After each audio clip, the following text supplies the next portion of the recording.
Olá a todos, eu me chamo Lucas, faço parte do projeto Uniscola e hoje vou ministrar uma aula para vocês de Física. Essa é a aula 2 do projeto e nessa aula nós iremos falar um pouco sobre cinemática e alguns conceitos relacionados com a mesma. O primeiro conceito que nós vamos ver é o conceito de velocidade, né? Vamos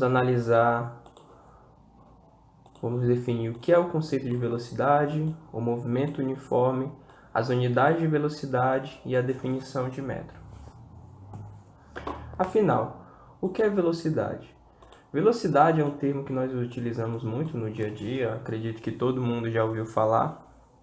Por exemplo, quando você está no ônibus ou na moto, sei lá, seja lá qual for o veículo, existe o velocímetro, né, que mede a velocidade daquele veículo. Nas rodovias temos também as placas indicando a velocidade máxima naquela pista. Então é um termo muito corriqueiro do dia a dia. Segundo a física, velocidade é uma grandeza que mede o tempo necessário para percorrer uma distância, certo? A velocidade é uma taxa, certo? Ela é uma unidade que serve basicamente para medir isso, certo? Medir o tempo que você gasta para percorrer uma determinada distância. Vou dar um exemplo. Imagina que todo dia você sai da sua casa e vai para a escola, certo? A distância entre sua casa e a escola é uma distância fixa. Ela não muda. Todo dia é sempre o mesmo percurso. E dependendo do dia, você pode chegar mais rápido ou mais devagar, né? Esse mais rápido e esse mais devagar vai estar relacionado com o tempo que você gasta para percorrer aquela distância. Imagina que você está atrasado num belo dia e você precisa chegar mais rápido. Para chegar mais rápido, tem que fazer o mesmo percurso em menos tempo. Ou seja, você tem que ir mais veloz. Num dia normal, que você não precisa chegar num horário pré-determinado, você vai mais devagar. Você vai chegar com um tempo maior, ou seja, você vai mais devagar. Então a velocidade está relacionada diretamente com isso, com o tempo e com a distância. Aqui nós temos o exemplo do carro. Em determinado momento, no instante t0, esse carro está localizado aqui na posição x0, certo? Passa-se um tempo e agora esse carro está localizado aqui na posição, aqui é x, tá bom? Porque está errado. Então passa-se um tempo t e esse carro agora está localizado na posição x. Ou seja, houve uma variação de tempo e durante essa variação de tempo houve uma variação de espaço. Antes ele estava num ponto e agora está em outro. Ou seja, esse carro teve velocidade. Para ele se deslocar no espaço em relação ao tempo, ele tem que ter uma velocidade. Movimento uniforme. O movimento uniforme ele é um conceito que está dentro do assunto de cinemática, tá bom? E o que é que significa isso? O que é que significa movimento uniforme? Movimento uniforme é o deslocamento que ocorre em linha reta e com velocidade constante, assim percorre distâncias iguais e intervalos de tempos iguais. Isso aqui é importante. Velocidade constante. Na natureza existem vários corpos que têm velocidade. Nós temos velocidade. O tempo ele está passando para todos nós. E conforme o tempo está passando, a nossa posição sempre está mudando. A gente anda pela casa, pelo bairro, anda de moto, de carro, de ônibus, certo? Então nossa velocidade ela está sempre mudando. Mas existem certas situações que a gente adquire velocidades constantes, certo? Por exemplo, quando você está na moto. Você pega a moto, sobe e vai andar. Você sai de uma velocidade que é zero, a moto está parada e começa a acelerar a moto. Ou seja, a velocidade dela vai aumentando, ela vai acelerando.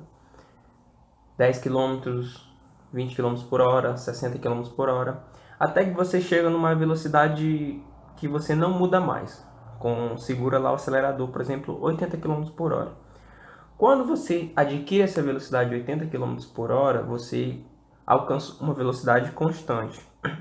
E por sua velocidade estar constante, as equações que descrevem o seu movimento podem ser descritas pelas equações do movimento uniforme, certo? Quando a sua velocidade não varia com o tempo, ou seja, ela é constante, a gente cai na situação de movimento uniforme. E no movimento uniforme nós temos essa situação aqui, ó, por exemplo, desse carro.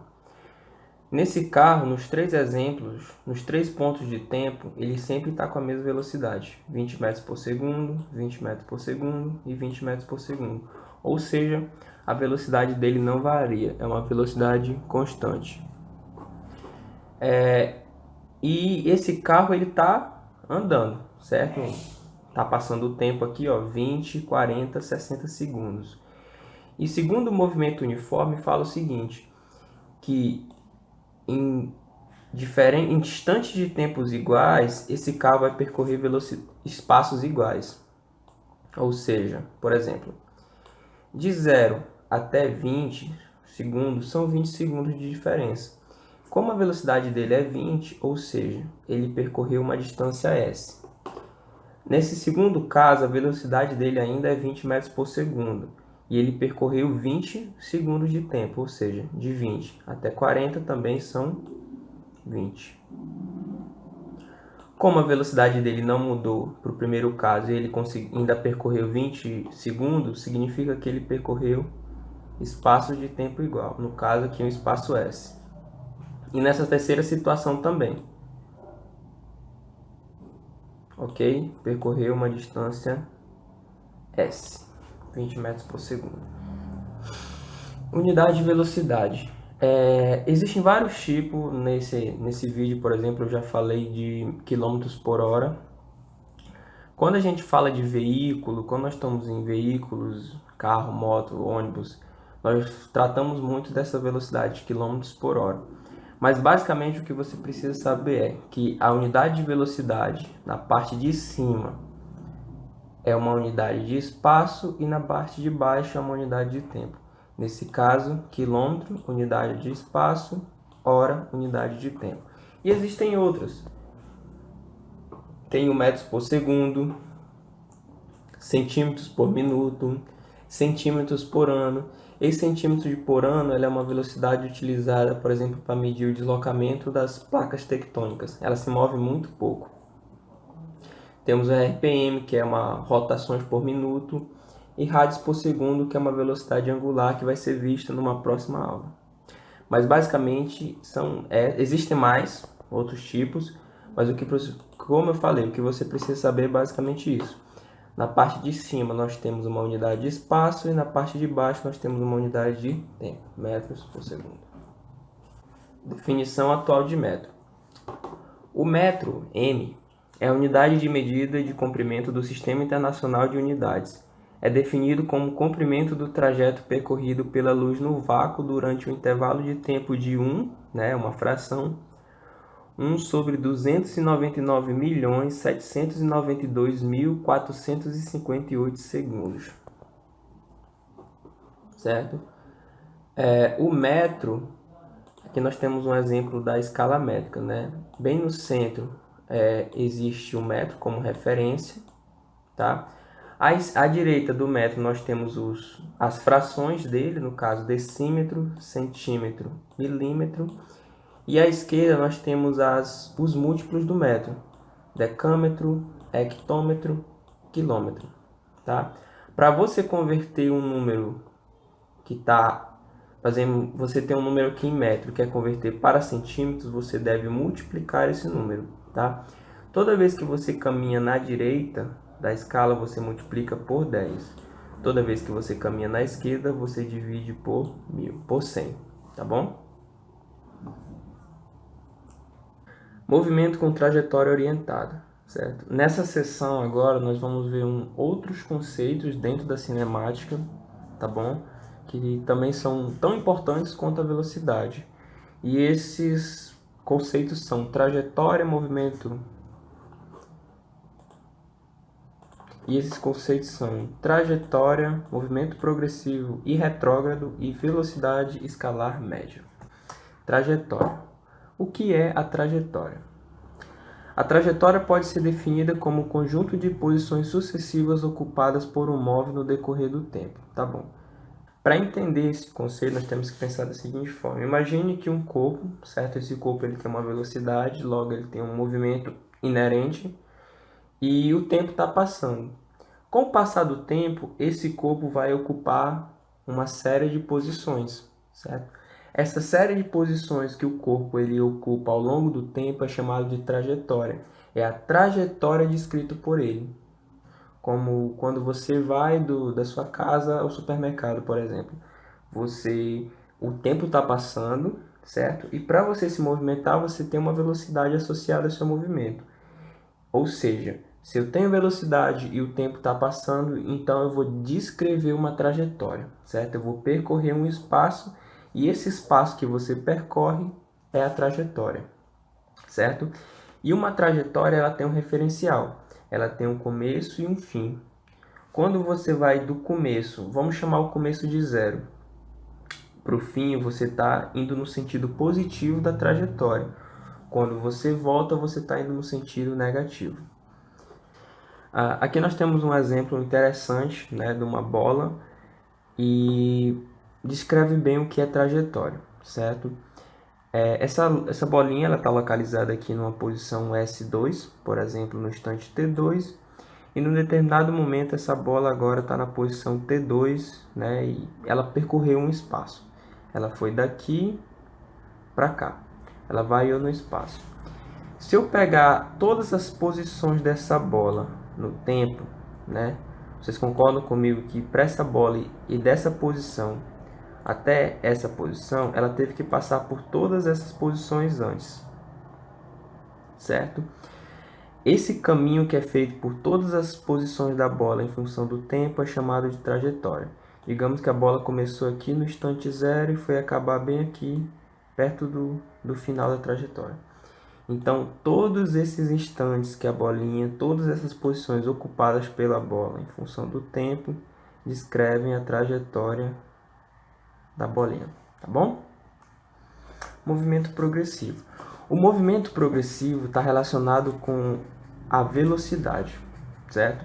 Matematicamente falando, toda vez que a velocidade do móvel for maior do que zero, o movimento é progressivo.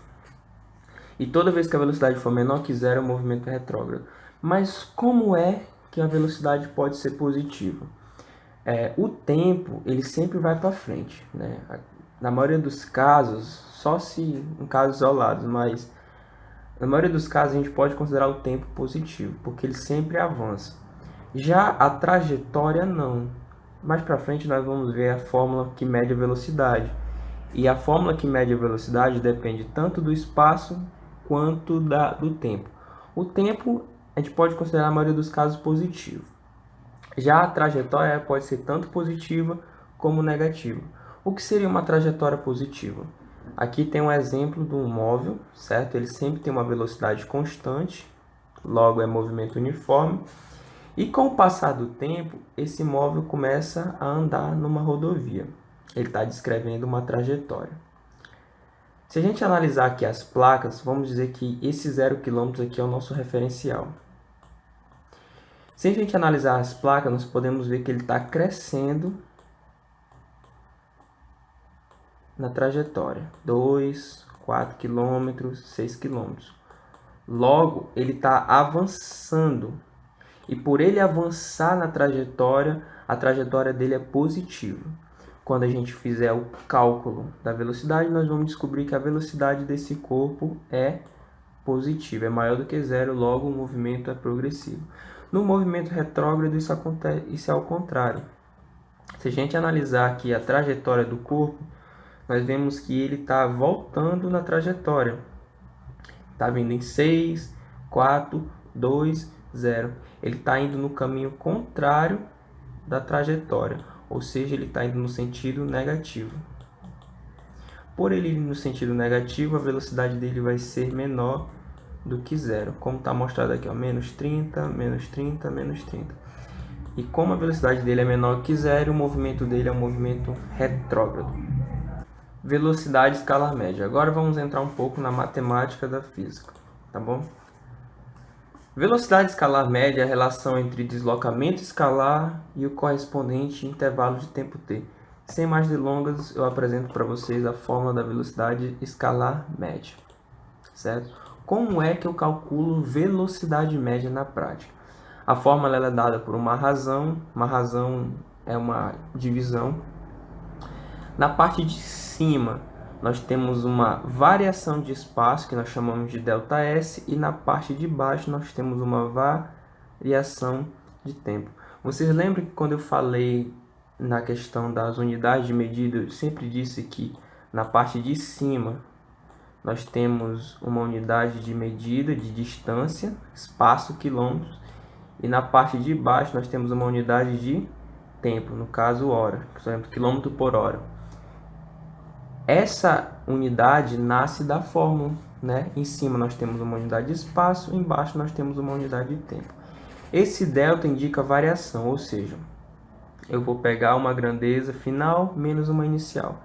No caso, a variação de espaço seria o meu S final, a posição final do corpo, menos a posição inicial, e o ΔT é a variação de tempo, ou seja, é T, que é o tempo final, menos T0, que é o tempo inicial. Vamos a um exemplo. Um carro viaja, percorre, isso aqui está muito errado, né? Mas esquece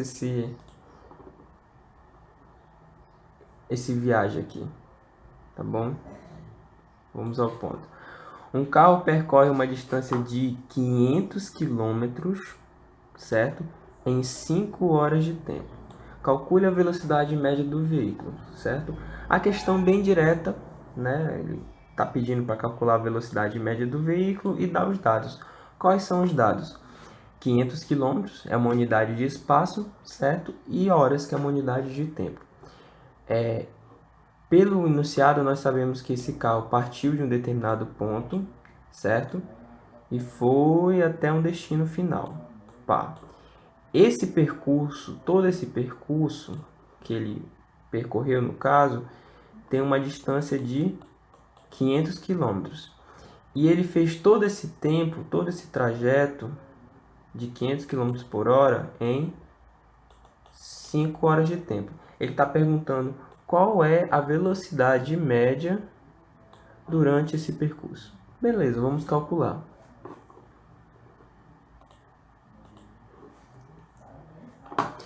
Nesse caso, a variação de espaço, no caso o nosso ΔS vai ser 500 km por 500 km. O nosso ΔT, que é a variação de tempo, vai ser 5 horas. E para calcular, nós fazemos assim. Pega o ΔS, que é 500, substitui aqui, certo? Pega o ΔT, que é 5 horas, e substitui aqui embaixo. Ou seja, eu vou ter 500 dividido para 5 horas. Isso vai ser igual a 100 km por hora. Ou seja, essa é a velocidade média do carro durante esse percurso. Exemplo 2. Em uma rodovia, um carro parte do repouso no quilômetro 20, certo? Vamos anotar. Quilômetro 20, às 10 horas da manhã. 10 horas da manhã. Esse A aqui ele é um A craseado, tá bom? E chega no seu ponto final, no quilômetro 100, às 12 horas da tarde, do dia. Calcule a velocidade média do veículo durante o percurso. Então vamos entender o problema. Ele parte, assim como o problema anterior, ele parte de um ponto, certo? Numa rodovia, por exemplo. Esse ponto que ele parte está localizado no quilômetro 20 dessa rodovia, certo? E ele sai desse ponto às 10 horas da manhã. E aí ele caminha, vai até que ele chega no final. Esse ponto final que ele chega está localizado no quilômetro 100 da rodovia. E ele chega nesse ponto às 12 horas. Aí ele quer calcular a velocidade. Nós temos aqui o ponto final de tempo e espaço, e nós temos aqui o ponto inicial de tempo e espaço. Então nós vamos utilizar isso para resolver. Tá bom? Como assim ponto final e inicial?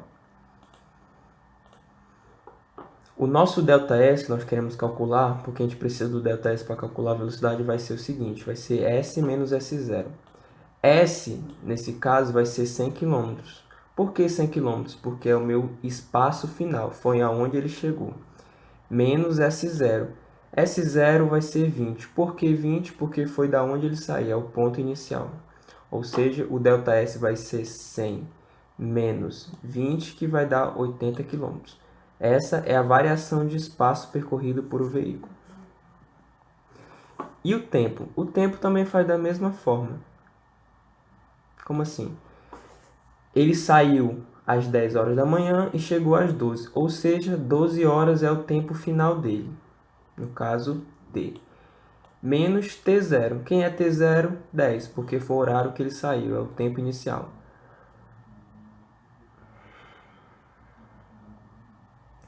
Ou seja, a variação de tempo vai ser 12 menos 10, ou seja, 2 horas. Para calcular a velocidade, basta substituir ΔS e ΔT na equação. Substituímos o ΔS aqui em cima e o ΔT nós substituímos aqui embaixo da equação. ΔS que nós encontramos é 80 km e o ΔT que nós encontramos é 2 horas.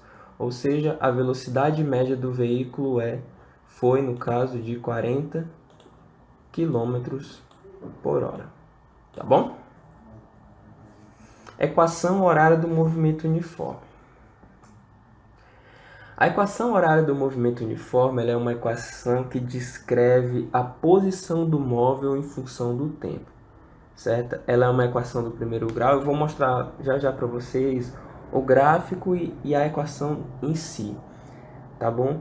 Mas podemos dizer que é a principal equação do movimento uniforme e nós podemos utilizar ela para resolver vários tipos de problema dentro do movimento uniforme. Só lembrando que o movimento uniforme acontece toda vez que a velocidade do corpo for constante. Não é quando for zero, quando for constante, tá bom? Ou seja, a velocidade não pode variar em função do tempo. E a equação do movimento uniforme, ela descreve isso. Ela consegue dar a posição de qualquer móvel, certo? Qualquer móvel no espaço em função do tempo. Para isso, basta eu saber a velocidade do móvel e o instante de tempo. Basta eu saber a velocidade do móvel e a posição inicial daquele móvel e eu vou saber. Ela nasce daqui, da fórmula da equação da velocidade média. Vm é igual a ΔS sobre ΔT. Isso vai ser igual a espaço final menos espaço inicial, tempo final menos tempo inicial. Tá? Vamos considerar que o tempo inicial seja zero. Por que eu vou fazer essa consideração? Porque na maioria dos casos a gente começa a contar o problema, a gente começa a contar a situação assim que o corpo sai, certo? Pode ser que não seja, tudo bem. Pode ser que esteja um caso onde o tempo já está passando e começa a contar o deslocamento daquele corpo um tempo depois. Mas na maioria dos casos a gente começa a contar assim que o corpo sai, entra em movimento. Nesse caso a gente pode considerar o tempo inicial igual a zero. Sobra para nós o espaço final menos o espaço inicial, certo? Ou seja, eu vou chamar esse espaço final aqui de S, tá bom? E esse espaço inicial de S0. Embaixo, como eu considerei TI igual a zero, só sobrou o T, tá? Esquece esse TF aqui, bora chamar de T. Ou seja, V vai ser S menos S0 sobre T. Eu vou passar esse T que está dividindo para esse lado, multiplicando, eu vou ter S menos S0 igual a VT. Agora eu pego esse termo que está subtraindo, tá ok? E passo lá para o outro lado, somando. Passo ele positivo. Com isso eu vou ter a equação do movimento, a equação horária do movimento, que é S igual a S0 mais VT, tá bom? Essa equação é importantíssima na cinemática, principalmente na parte de movimento uniforme, porque, como eu falei, ela consegue descrever o movimento do corpo, do móvel que tem a velocidade constante. Ela consegue me dar a posição final daquele móvel, dado o espaço inicial e a velocidade do tempo, a velocidade daquele corpo. O tempo é uma grandeza, é uma variável aqui, porque o tempo ele está sempre passando, então a gente considera ele como uma variável. E por que que ele é uma equação do primeiro grau? Vou mostrar aqui para vocês. Ó. Vamos analisar um pouquinho essa equação. Só lembrando, uma equação do primeiro grau ela tem dois coeficientes. Ela tem um coeficiente isolado, né, o caso B, que a gente chama de coeficiente linear da reta, e ela tem um outro termo que está associado com a variável. No caso de uma função, normalmente é uma variável x. E esse coeficiente é chamado de coeficiente angular da reta. Quando nós comparamos essa equação com uma equação do primeiro grau, nós podemos ver essa propriedade. Nós conseguimos ver aqui um termo isolado, que não depende de ninguém, certo? Ele está isolado na equação, não tem ninguém multiplicando ele. No caso, ele seria o nosso coeficiente linear da reta. E aqui nós temos outro termo, associado a uma variável. Nesse caso, da equação horária do movimento, t é a nossa variável, é como se fosse o nosso x, certo? E aqui está o v associado a essa variável, multiplicando ela. Ou seja, o v pode ser o nosso a da equação do primeiro grau. Ou seja, ele é o coeficiente angular da reta. Então, nós podemos fazer essa afirmação que a equação horária do movimento ela é uma equação do primeiro grau, tá bom? E como eu falei, a importância dela na física é justamente por isso, porque ela consegue me dar a posição final de um objeto conhecido, a posição inicial e a velocidade daquele objeto. Por ser uma equação do primeiro grau, então ela tem uns gráficos bem característicos, que são retas. As equações do primeiro grau, ela tem retas, os gráficos delas são retas, tá? Nesse caso, nós temos dois exemplos. São os dois casos possíveis. Nós temos um caso da reta crescente e nós temos um caso da reta decrescente. Quem vai determinar se a reta é crescente ou decrescente vai ser o valor de V. Se o valor de V for positivo, como nesse primeiro caso, a minha reta vai ser crescente. Por que crescente? Porque o espaço S, deixa eu apagar aqui rapidinho. Por que crescente? Porque o espaço S cresce conforme o avanço no tempo. Como assim? Se eu pegar um tempo aqui maior, vou pegar esse aqui. Agora eu vou pegar outro tempo aqui maior. Quando você vai aumentando T, você vai crescendo na escala T, você aumenta na escala S, certo? Cada vez maior. E por ter essa propriedade, a gente diz que a reta é crescente. Quem determina isso é o valor de V. Se for positivo, a reta é crescente, se for negativo, é decrescente. Como é esse caso aqui, ó. Nesse caso, o valor da velocidade é um valor negativo, logo a reta é decrescente. Por que decrescente? Porque ela diminui conforme eu avanço em t, certo? Conforme eu vou avançando na escala t, o valor de S vai ficando cada vez menor, certo? Conforme eu vou avançando em t, S, que é a escala S, certo? Vai diminuindo. T, vai diminuindo. Por esse caso, ela é decrescente, certo? Quem determina isso é a velocidade. O S0 está relacionado com a posição inicial do objeto, certo? Então, comparando com uma equação do primeiro grau e o coeficiente e o S0 nós sabemos que é o coeficiente linear da reta, e na equação do primeiro grau, o coeficiente linear da reta diz aonde é que a reta toca o eixo Y, ou no caso aqui o eixo S. O S0 é a mesma coisa, tá? O S0 vai indicar onde é que essa reta nasce, tá? Essa reta sempre parte aqui do eixo S, tá bom? Que é o eixo de espaço, e ela parte justamente da posição S0. Nos dois exemplos nós temos o S0, tá bom? Bem, é isso. Espero que tenham gostado da videoaula. Não deixe de curtir o vídeo, não deixe de compartilhar, seguir o projeto na rede social, tá bom? Semana que vem vai ter mais vídeo de física. O próximo assunto acredito que vai ser o assunto de aceleração, que é um movimento uniformemente variado, tá? E é isso. Espero que tenha gostado e até a próxima.